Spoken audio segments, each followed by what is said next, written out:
Frères et sœurs, je vous salue au nom de Jésus. Alors cette parole vient encore dans le même livre de Osée, chapitre 4, verset 6. Parce que c'est un verset qui fait vraiment beaucoup de choses dans les églises, tellement populaire. Je reviens là-dessus. Et le thème de ce message, c'est que mon peuple manque de connaissances. Mon peuple manque de connaissances, nous dit Dieu. Alors on va relire la parole. Osée, chapitre 4, verset 6. Mon peuple est détruit parce qu'il lui manque la connaissance. Puisque tu as rejeté la connaissance, je te rejetterai et tu seras dépouillé de mon sacerdoce. Puisque tu as oublié la loi de ton Dieu, j'oublierai aussi tes enfants. Alors mon peuple manque de connaissance. La connaissance est très importante, bien aimé, devant Dieu. Dieu donne une grande importance à la connaissance. La connaissance se trouve où? Elle se trouve dans la loi de Dieu. La loi de Dieu, c'est la Bible. Alors, en écoutant la parole de Dieu, alors tu entends, c'est une information que tu reçois. Et cette information est une information révélée, parce qu'elle vient de la Bible. C'est pourquoi on nous conseille de prendre un texte de la Bible. Tu écoutes attentivement la parole de Dieu. Tu reçois une information qui est une information révélée. Cette information révélée, à chaque fois que tu occultes, quand tu écoutes, quand tu lis la Bible, quand tu lis la Bible, il ne faut pas lire la Bible à voix basse. Par cœur. Il faut lire la Bible que ta parole, tu entends ce que tu lis. Que ça n'a pas gêné même celui qui est à côté de toi, mais tu entendes. Quand tu lis la parole de Dieu, c'est Dieu qui parle. La foi vient de ce qu'on entend vient de la parole de Dieu. Et tu vas avoir la connaissance. Si tu lis par cœur, tu ne vas rien apprendre. Voilà pourquoi on dit de lire la Bible à petite voix. Donc tu as une information qui se répète à chaque fois que tu viens au culte. Tous les semaines. Des fois on a 3 cultes par semaine. C'est par rapport à ça. Tu t'assois. Et puis à chaque fois que la parole passe, c'est la parole de Dieu. L'information, elle est régulière. Elle te donne l'information. Tu tombes dans le domaine de la formation. Parce que tu as le temps d'écouter la parole. Tu t'évertues même à la maison de lire. Et tu es régulier au réunion de prière. Tu attends souvent. Et ça te donne la formation. De l'information révélée par la parole de Dieu. Tu reçois une formation. Une formation qui est révélée. Et à chaque fois quand tu continues, bien aimé, oui, tu vas gravir des échelons. Tu as lu la Bible une fois, 2 fois, 3 fois. Sur 10 ans, tu as lu peut-être 3 fois la Bible, 4 fois la Bible. Sur 20 ans, 5 fois la Bible. Alors, tu acquiers ce qu'on appelle une éducation. L'éducation et la formation va t'amener à une culture, une éducation révélée, une culture révélée. Tu as un stade à un niveau de culture, il n'y a pas de l'information. Voilà comment tu montes. Tu as été formé. Tu n'es pas détruit, mais tu te formes. On dit mon peuple est détruit. Mais toi, tu te formes. Il dit, il est détruit parce qu'il n'a pas la parole. Il a abandonné la parole, il est détruit. Alors, toi, tu n'as pas abandonné la parole. Tu es toujours au culte. En Israël, chaque samedi, personne ne doit aller ailleurs. Tout le monde a la parole. C'est ça. Et à chaque fois que tu entends, c'est une éducation que tu reçois. Tu es au stade de la culture. La culture, par définition, c'est ce qui reste lorsqu'on a tout oublié. Alors, ce qui va te rester, c'est la parole révélée de Dieu. Toi, tu peux réciter les versets par cœur. Et ce que tu vas demander, Dieu va te donner. Par exemple, la parole dit, Jean 15, verset 7. Si vous demeurez en moi et que mes paroles demeurent en vous, demandez tout ce que vous voulez, il vous sera accordé. Et la parole demeure à toi, c'est une épée de l'esprit. Éphésiens 6, verset 17. L'esprit de Dieu qui est en toi a une épée armée, il peut maintenant combattre. Si la parole n'est pas en toi, l'esprit de Dieu ne peut pas combattre. Vous voyez, c'est toi qui perds parce que le démon qui est là ne peut pas attaquer l'esprit de Dieu. Mais l'esprit est inactif parce que la parole n'est pas en toi. Voilà pourquoi on parle d'écouter la parole de Dieu, d'être régulier aux réunions de prière. Donc, si tu es éduqué, tu es cultivé. La culture aussi, c'est ce qu'on ajoute à la nature. Vous voyez? Voilà la définition de la culture. Ce qui reste là, on a tout oublié, mais ce qu'on peut ajouter à la nature est une culture. Vous voyez? Et toi, tu peux ajouter à la nature. On parle de la connaissance. En ce moment-là, tu as la connaissance. La connaissance révélée.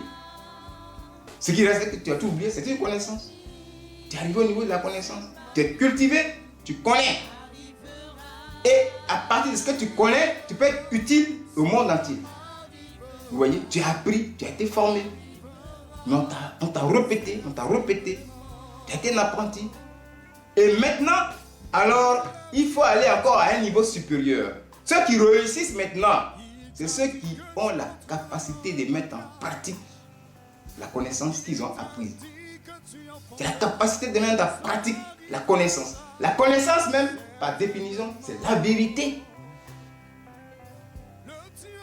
La compréhension de la vérité. C'est la connaissance. Ils ne comprennent pas la vérité. Ils ont abandonné la vérité. Ils sont dans le mensonge. Donc ils sont détruits. Quand quelqu'un a la connaissance, a la connaissance, c'est-à-dire la compréhension de la vérité, et qu'il a la capacité de mettre en pratique cette vérité-là qu'il a assimilée, c'est-à-dire Christ est la vérité, la capacité de mettre en pratique Christ, alors il acquiert la sagesse, mais la sagesse de Dieu. On tombe dans l'humain la sagesse. Pas ça parle de la Bible, pas de la parole de Dieu. Ce n'est pas à partir des enseignements scolaires du monde. C'est bon. Là-bas, tu apprends beaucoup de choses, mais c'est le monde. Dans telle matière, ok, tu as le doctorat, mais tu connais quoi? Tu connais les choses du monde. C'est très bon. C'est très utile, mais ça ne va pas t'amener au ciel. C'est pourquoi, bien aimé, quelle que soit tes connaissances, l'ivresse, accepte le Seigneur Jésus. Tu vas fabriquer des avions. Ça nous rend utile. La science est développée à partir de la connaissance de la sagesse humaine. On a acquis à l'école. On fabrique des véhicules. On fabrique même des objets qui nous permettent de regarder des images pour faire avancer l'œuvre de Dieu. On construit des immeubles à partir de cette connaissance-là, l'ivresse du monde. Elle est bel et bien bonne pour l'humanité. Elle nous fait avancer, elle nous permet d'avancer, elle nous permet d'évoluer. C'est la science des hommes. Et elle fait des objets qui nous font de nous des dieux. Donc oui, la science a fait de nous des dieux. Des objets qui nous rendent utiles. La salle est climatisée, c'est comme un dieu. Tu as une voiture, tu roules, c'est comme un dieu. L'avion, tu es arrivé tôt. Mais ces objets nous tuent. La science a fait de nous des dieux avant que nous méritions d'être des hommes sur la terre. Sinon, on ne peut pas rester dans une salle. Si elle n'est pas climatisée. Mais ça ne suffit pas. Pas rester dans ce domaine-là de la connaissance avec tes diplômes. Viens dans le Seigneur. Avec tes diplômes, le sorcellerie peut te faire du mal. Viens dans, accepte la parole de Dieu. Et rentre dans la parole de Dieu. Tu vas avoir la connaissance, la sagesse de Dieu. La sagesse de Dieu, c'est la capacité de mettre en pratique la vérité, la connaissance, la compréhension de cette vérité. De mettre en pratique Christ. Oui, la capacité de mettre en pratique Christ, ça donne la sagesse de Dieu. Voilà la définition de la sagesse. C'est la capacité de mettre en pratique la connaissance au fur et à mesure qu'elle est assimilée. Et donc, en ce moment-là, tu deviens une nouvelle créature. Tu surpasses l'entendement. Tu domines les esprits impurs par l'Esprit de Dieu qui habite à toi, que tu dois cultiver. Il ne faut jamais laisser. Il faut toujours être dans la présence de la parole de Dieu. Il faut toujours être dans la présence de Dieu. Il faut toujours t'accompagner de la Bible. Et tu as les révélations de Dieu. Oui, un peuple qui n'a pas de révélation, c'est un peuple qui n'a pas de frein, qui est détruit. Ils ont abandonné la loi de Dieu et ils sont détruits. Alors, bien aimé, si tu n'as pas la connaissance révélée, tu es détruit. Alors, exerçons-nous, bien aimé, à avoir la connaissance. À partir de la parole de Dieu. Oui, à partir de la parole de Dieu. Et mettons en pratique cette connaissance-là, qui est la vérité. C'est la sagesse de Dieu. Elle commence par là. Bien aimé, oui, mettons-nous au lieu où nous allons avoir de bonnes informations. Tu vas partout. Où est-ce que tu fréquentes? Qu'est-ce que tu lis? Quel livre tu lis? Tu peux travailler, il n'y a pas de problème, mais après ton travail, tu reviens. Mais quel type de travail tu fais? Si c'est un travail pour aller dans les boîtes de nuit, moi je te dis d'abandonner ce travail. Si c'est un travail pour vendre la drogue, la cigarette, ça ne va rien t'apporter. Il faut abandonner ces choses. Il y a des enfants de Dieu, ils sont devant les hôtels pour faire rentrer les gens qui viennent. Et il est là la nuit et puis après il va à l'église. Fais attention à l'activité que tu pratiques. Parce que c'est une formation que tu reçois. C'est un enseignement que tu reçois. Ce que tu vois, ce que tu entends constitue une formation pour toi. Bien aimé, si ce que tu entends, ce que tu vois est sale, si ce n'est pas pur de Dieu, ta formation est sale. Tu n'as pas la sagesse de Dieu. Le royaume de Dieu est fermé sur toi, bien aimé. Oui, le royaume de Dieu est fermé sur toi. C'est la mort qui t'attend, c'est la destruction.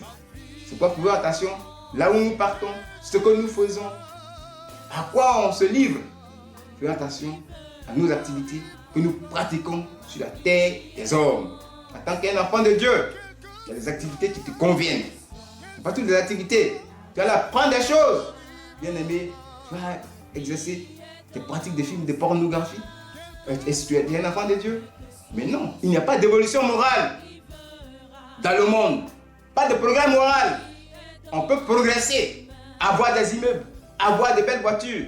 Ça, c'est l'évolution scientifique. Mais il n'y a pas d'évolution morale dans le monde. L'évolution morale se trouve en Christ. La bonne moralité se trouve en Christ. Il n'y a pas de développement moral dans le monde. Vous voyez les gens qui changent leur corps. Il est homme, il devient femme. Les gens qui sont mariés à des hommes mariés à des hommes, des homosexuels. C'est le diable qui va te cribler. Et la fin pour toi est tragique, c'est la mort. La mort éternelle. Tu vas en enfer avec. Alors, moi, je vous amène, bien aimés, à aller là où il y a la connaissance de Dieu. Là où on parle des choses de Dieu. Surtout la Bible, il faut la voir, il faut la lire. Si tu n'as pas de Bible, arrête de faire les dîmes, les offrandes. Mais donc, je vais d'abord avoir la Bible, la version 8 secondes, la meilleure d'abord. Et puis maintenant, fais tes dîmes, tes offrandes, et Dieu va te bénir. Et prends plaisir à lire la Bible. Prends plaisir à écouter tous les messages, à suivre la parole de Dieu à tout moment. Pour que, bien aimé, tu puisses acquérir la sagesse de Dieu. Et que la gloire te revienne pour ton salut. Au nom de Jésus. Amen.